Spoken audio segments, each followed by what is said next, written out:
Help me reach 3,000 subscribers. Hit like and leave a comment. I really do read them all.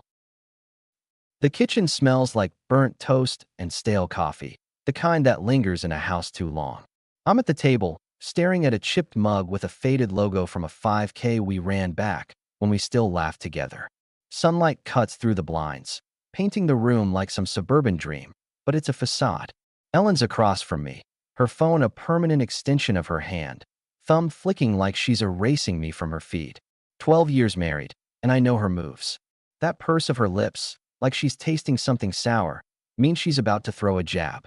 You didn't take the trash out, she says, eyes locked on her screen, voice flat as a tax form. I lean back, the chair creaking under my weight. Took it out last night. 9 sharp. You were on the couch, watching that chef yell at people. Her smirk's so faint it's almost invisible, but I catch it. Must have been someone else's bins. Ours are still full. She doesn't look up, but it's a test. She saw me drag those cans to the curb, her silhouette in the window as I wrestled the lids shut. I sip my coffee, cold and bitter, letting it sit on my tongue. I'll check later, I say, calm, like I'm talking down a client who thinks he's Frank Lloyd Wright. But I'm clocking it. This isn't a one-off. It's been building. Her little digs, her way of twisting what I know to make me doubt. I run a contracting business, deal with enough nonsense from clients who think they're master builders. I don't need it in my own house. Heading to the site, I say, grabbing my keys from the counter, the metal cool against my palm. Back by 6. She doesn't look up. Don't forget the Petersons' dinner. Try not to show up smelling like a construction site. I pause at the door, hand on the knob, keys jingling.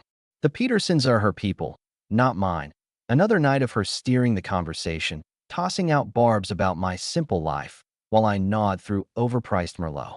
Noted, I say, voice steady, but my grip tightens. I'm not her prop tonight. Outside, the air's crisp, my truck parked in the driveway, its dented fender catching the morning light. I climb in, start the engine, let the rumble settle my nerves. Through the kitchen window, Ellen's still at the table, phone glowing, probably texting her sister, Lisa, about how I'm slacking again. If I'd known how far this was going to go, I'd have packed a bag right then. But I didn't. I thought I could fix it. The site's a half-built house in the suburbs, all exposed beams and drywall dust, the kind of chaos I can control. My crew's already hammering away, the air thick with sawdust. Mike, my foreman, spots me and jogs over, a rolled-up blueprint in his hand. He's a big guy, ex-Marine, doesn't waste words. Client's changing the layout again, he says, tossing me the blueprint. 3rd time this month. I unroll it, skin the scribbled changes. They're footing the bill for the extra work. Mike grins, but it fades quick. You good, Dan? You look like you ate something off. I laugh, short and sharp, kicking a stray nail into the dirt. Just marriage, man. Same old. He nods, doesn't push. Mike's been divorced twice, knows the drill. Watch your back, he says, half joking, and heads back to the crew, his boots crunching gravel. I dive into work, measuring, cutting, barking at the new guy for missing a stud. The rhythm keeps my head clear. By 5, I'm sweaty, dust in my hair, but I feel solid, like I'm building something that won't collapse. I text Ellen, skipping dinner. Client call ran late. Handle the Petersons. No reply. I don't expect one. When I get home, the house is dark, the driveway empty. She's at the dinner without me. Fine. I crack a beer, the cap hissing as it pops, and sink into the couch, the leather creaking under me. The game's on, volume low. My phone buzzes, Ellen's name on the screen. I let it go to voicemail. No message. Typical. She calls, hangs up, leaves me to wonder what I did wrong. I'm not wondering tonight. If I'd known what she was building up to, I'd have started planning my exit that day. But I didn't. I thought it was just a rough patch, something we'd grit through. Man, was I wrong. Monday night, we're at a bar downtown, all sleek glass and overpriced cocktails with names like Hemingway's Regret. Ellen's in her element, laughing too loud, tossing her hair like she's still the homecoming queen. I'm nursing a bourbon, the ice melting into a puddle, half listening to her boss, Greg, drone about tax codes. He's a decent guy, mid-50s, wears ties that scream midlife crisis, but I'd rather be home with a burger and the game. Ellen's across the table, holding court with her accounting team. She's got that smile, the one that says she's running the show. Then she leans towards Sarah, her coworker who's always got a smirk like she's judging your life choices. Dan's so buried in his little projects, Ellen says, loud enough for the whole table to hear. He barely has time for me. The table chuckles, a nervous ripple. Sarah's smirk widens, her wine glass tilting in her hand. I feel the heat in my neck, but I keep my face blank. Little projects is her code for my business, the one that paid for her Audi and half our mortgage. I set my glass down, the ice clinking sharp. Funny, I say, loud enough to carry. Those little projects keep the lights on. Ellen's smile doesn't budge, but her eyes narrow, a flash of irritation. Oh, Dan, don't be so serious. I'm just saying you're always occupied. Sarah jumps in, voice dripping like honey. Must be tough, Ellen, married to a guy who's glued to his toolbox. I lean forward, elbows on the table, my sleeve brushing a napkin. Toolbox pays for this dinner, Sarah? What's your excuse? Sarah blinks, her smirk faltering. Greg clears his throat, adjusts his tie. Let's not get into it, folks. Just a friendly night out, right? Ellen laughs, but it's tight, her fingers tapping her glass. Dan's so sensitive, she says, waving a hand. Always taking things personally. I lock eyes with her, my voice low but steady. Only when you make it personal. Sarah sips her wine, eyes darting between us like she's watching a tennis match. Greg tries to pivot, raising his glass. To good company, yeah? No one toasts. The others, two junior accountants, barely out of college, fidget with their phones, avoiding the tension. Ellen's still smiling, but it's a mask, her knuckles pale around her glass. I stand, pull a 20 from my wallet, toss it on the table, the bill landing beside a spilled olive. I'm out. Early start tomorrow. I look at Ellen. You good getting home? She blinks, caught off guard, her bracelet clinking as she sets her glass down. Ah yes, Sarah'll drive me. Cool. I walk out, the bar's chatter fading behind me, eyes on my back. No scene, no yelling, just a line drawn. My truck's parked a block away, the streetlights buzzing overhead. I climb in, start the engine, let the rumble drown out the noise in my head. She doesn't call that night. Good. Next morning, I'm up at 6, brewing coffee, the machine gurgling like it's on its last legs. Ellen comes downstairs, dressed for work in a sharp blazer, her face a mask of calm. But I know her. She's fuming. You embarrassed me last night, she says, pouring a cup, her bracelet clinking against the mug. I scroll through emails on my phone, invoices for a new deck job. You embarrassed yourself. I just didn't play along. She sets the mug down hard, coffee sloshing over the rim. What's that supposed to mean? It means I'm not your punching bag, Ellen. You want to take shots, aim somewhere else. Her jaw tightens, her voice sharp. You're blowing this out of proportion. It was a joke, Dan. A joke. I stand, grab my keys, the metal jangling in my hand. Joke's on you then. I'm done being the punchline. I'm out the door before she can respond, the screen door slamming behind me. No second ask. I said my piece. Her move. At the site, I tell Mike to take the lead. I drive to the bank, open a separate account, and move half our joint savings. Not out of spite, out of logic. If she's gonna rewrite my life, I'm not leaving my money where she can pull the strings. By noon, it's done. I don't tell her. She'll notice when she checks the balance, and that's enough. That night, she's waiting in the living room, arms crossed, lips thin, her heels still on from work. You didn't answer my texts. I drop my bag by the door, kick off my boots, the soles scuffed with mud. Didn't see him. Nonsense, Dan. What's your deal? My deal. I step closer, voice steady, my shadow falling across the coffee table. You think you can jab at me in front of your friends, rewrite my life to fit your story, and I'll just eat it? Nah, that's done. She rolls her eyes, flips her hair back. You're so dramatic. It was one comment. Then stop making M. I grab a water from the fridge, twist the cap off, the plastic cracking. Or don't. But I'm not sticking around for the encore. You're being ridiculous, she snaps, stepping toward me, her heels clicking on the hardwood. You can't handle a little teasing? I sit on the couch, stretch my legs out, the cushions sinking under me. I can handle plenty, just not your version of it. She stares, waiting for me to fold, her hands on her hips. I don't. I flip on the TV, the sports channel flickering to life. She storms upstairs, her footsteps heavy. My phone stays quiet. I'm not chasing. It's a Saturday, and we're at Karen's place for a barbecue.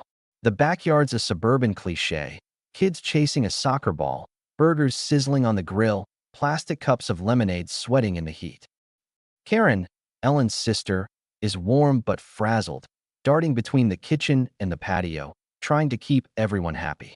Her husband, Tom, is quiet, works in IT, always watching like he's analyzing data. I like him. He doesn't clog the air with chatter. Ellen's in full performance mode, flitting between groups, her laugh sharp enough to cut glass. I'm by the grill with Tom, flipping burgers, the smoke stinging my eyes. He hands me a beer, the bottle cold against my palm, and mutters, "She's on one today." I nod, popping the cap. "When isn't she?" Then Ellen's voice slices through, loud from the patio. "Dan's so tied to his toolbox. I swear I'm a widow half the time." The group laughs, neighbors, Karen's friends, some guy in a polo who looks like he sells car insurance. Karen shoots me a look, half apologetic, her apron smudged with ketchup. I set the spatula down, wipe my hands on a napkin, slow and deliberate. I'm not here for pity. I walk over, the grass crunching under my boots, my shadow falling across the patio table. The group quiets as I stop behind Ellen. "If I'm a ghost," I say, voice calm but clear, loud enough for the neighbors to hear, "maybe you should stop cashing my checks." Ellen's smile freezes, her eyes wide for a split second. The insurance guy, Phil, coughs into his drink, his glasses fogging up. Karen jumps in, her voice high and nervous. "Oh, come on. You too. It's just a barbecue." I cut her off. Eyes still on Ellen. "No, seriously. If I'm not here, I can make it official. You want that?" Ellen laughs, but it's brittle, her fingers tightening around her cup. "Dan, relax. It's a barbecue, not a courtroom." "Exactly." I step closer, my voice low but firm, the words carrying to the group. "So stop putting me on trial." Tom clears his throat behind me, finally speaking. "Ellen, maybe ease up. Dan's out here grilling for us." His tone's even, but there's weight to it, like he's been watching this build. Phil, the insurance guy, tries to lighten the mood, chuckling. "Hey, my wife says the same about me and my golf clubs. Marriage, right?" I glance at him, not smiling. Difference is, I don't hear your wife saying it to the whole block. The group goes quiet, cups and plates forgotten. Ellen's smile stays plastered on, but her knuckles are wide around her cup, the plastic creaking. I turn, walk back to the grill, my boots heavy on the grass. Tom hands me another beer, his eyes steady. "You good?" "Always," I say, taking a sip, the cold washing down the heat in my chest. The neighbors pretend to check their phones, their kids, anything but me. I don't need to yell. I don't need to win the yard. I just need Ellen to know I'm not her prop. In the car, she's silent, staring out the window, her purse clutched in her lap. I drive, radio off, the engine's hum filling the space. Finally, she speaks, her voice clipped. "You didn't have to do that in front of everyone." I keep my eyes on the road, streetlights flashing by. "You didn't have to start it. You're impossible," she snaps, turning to me, her earrings glinting. "I can't even talk without you making a scene." "Then don't talk about me like I'm your employee." I pull into the driveway, kill the engine, the dashboard glowing 87,432 miles. "You want respect? Give it." She gets out, slams the door, the sound echoing in the quiet neighborhood. I sit there, staring at the odometer, the numbers steady. This isn't a fight anymore. It's a pattern, and I'm done waiting for her to break it. Next day, I'm at a coffee shop, meeting a client, Steve, about a kitchen remodel. The place smells of espresso and burnt sugar, the kind of spot where people pretend to work on laptops. Steve's a lawyer, mid-40s, all about details. We're going over blueprints when my phone buzzes. "Ellen," texting. "We need to talk about the Florida trip. You're still coming, right?" We'd planned that trip 6 months ago, a week at her parents' condo. Another chance for her to play director while I nod along. I text back, "Not going. Got a job that week. You enjoy." No explanation. No negotiation. Steve looks up from the blueprints, his pen pausing. "Everything okay?" "Family stuff," I say, sliding my phone away. "Just setting some boundaries." He nods, doesn't pry, but his eyes linger, like he's been there. Smart. Never let M run the show. I nod back, tap the blueprint. Let's stick with the open layout. I'll have a quote by tomorrow. The meeting wraps, but I'm already thinking ahead. Canceling the trip is my move. Proactive, no waiting for her next jab. If she wants to play games, she's playing alone. It's been a month, and we're barely speaking. I'm in the guest room, working longer hours, keeping my distance.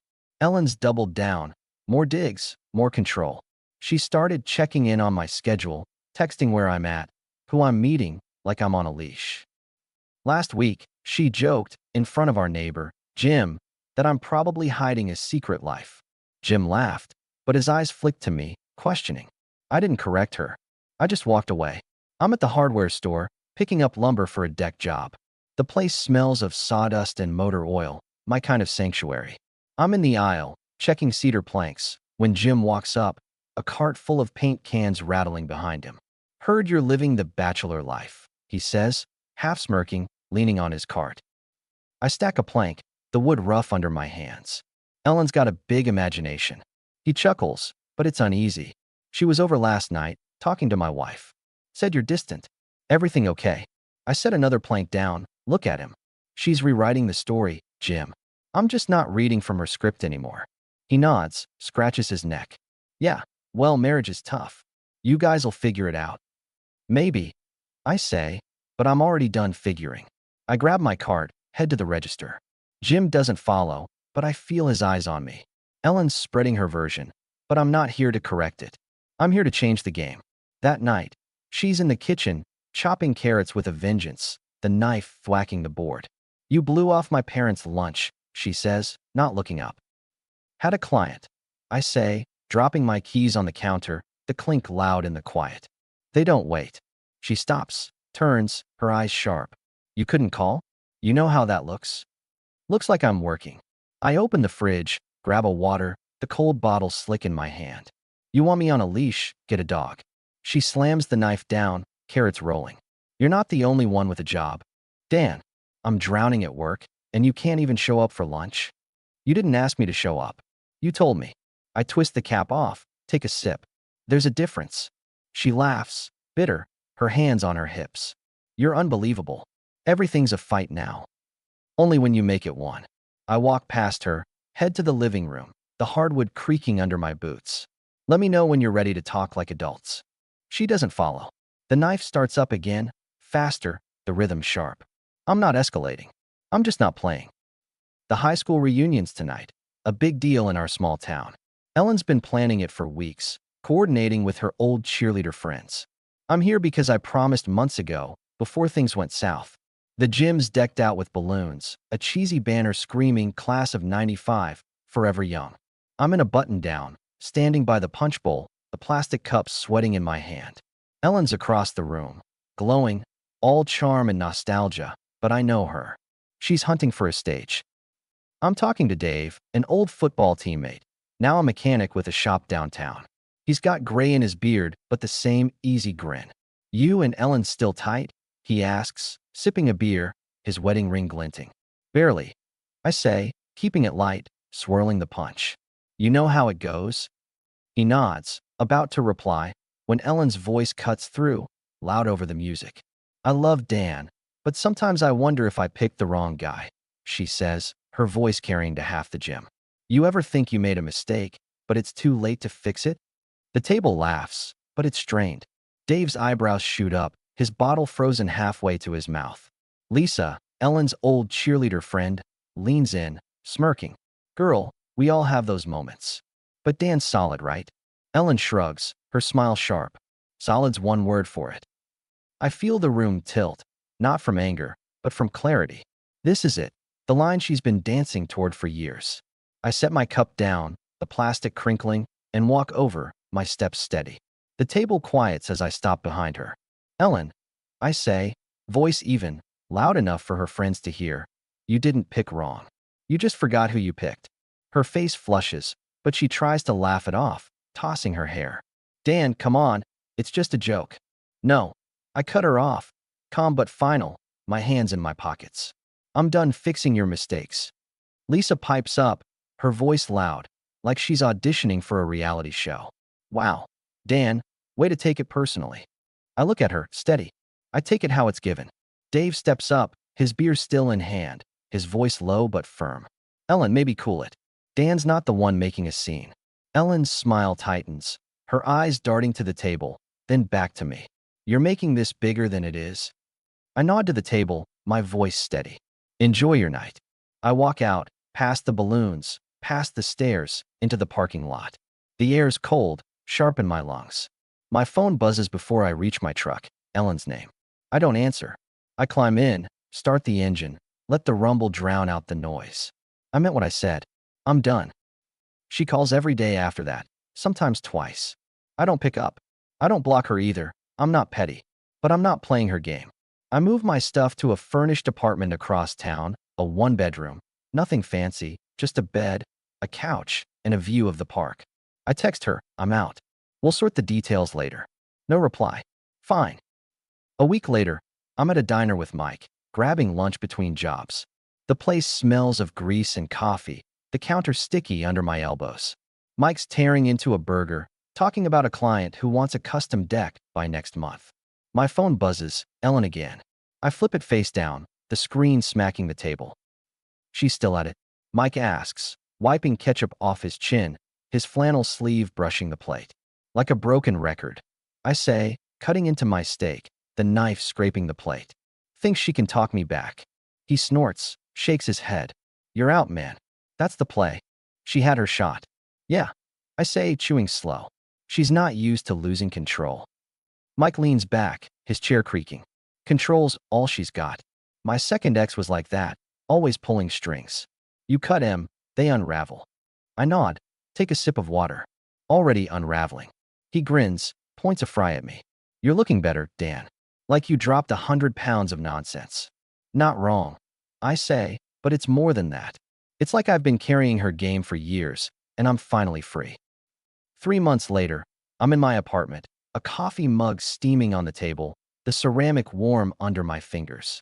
The place is small, hardwood floors, a window overlooking the park, kids playing soccer in the distance, their shouts carrying on the breeze. The divorce papers are in front of me, signed, ready to mail. I didn't fight over the house or the car. I took my tools, my clothes, half the savings. Clean split. No drama. Ellen's calls have slowed to once a week. Her voicemails are a mix of guilt and fake concern. Dan, we need to talk. I didn't mean it like that. You're being unreasonable. I don't respond. No second ask. She had her shot. Mike comes by, a six-pack under his arm, his work boots leaving faint dirt marks on the floor. He sets the beers on the counter, pops one open, the hiss loud in the quiet. Place looks good, he says, scanning the bare walls. Minimalist. I laugh, handing him a bottle opener. It's a start. He sinks into the couch, stretches his legs out. Heard from Ellen? Same old. I say, sitting across from him, my beer sweating in my hand. Thinks she can rewrite the ending. He shakes his head, takes a swig. She's out of moves. You did the right thing, man. Clean break. Yeah. I say, leaning back, the couch creaking. Took long enough. He grins, raises his bottle. To new starts. I clink my bottle against his, the glass ringing. To new starts. Karen called once, trying to play mediator. She's struggling, Dan, she said, her voice soft, like she was handling a bomb. I kept it short. She's not struggling. She's just lost her audience. Karen didn't argue, but I heard the pause, like she was torn between her sister and the truth. Tom texted me later, respect, man. You did what you had to. I didn't need his approval, but it landed right. The reunion was the end, but it wasn't the start. It was every dig, every smirk, every time she rewrote my life to make her shine brighter. I gave her 12 years my best shot. She didn't want a partner. She wanted a prop. And I'm nobody's prop. I stand, grab the papers, head to the mailbox, the envelope heavy in my hand. The sun's setting, shadows stretching across the street. Kids' laughter carries from the park, sharp and alive. I drop the envelope in, the lid clanging shut. No looking back.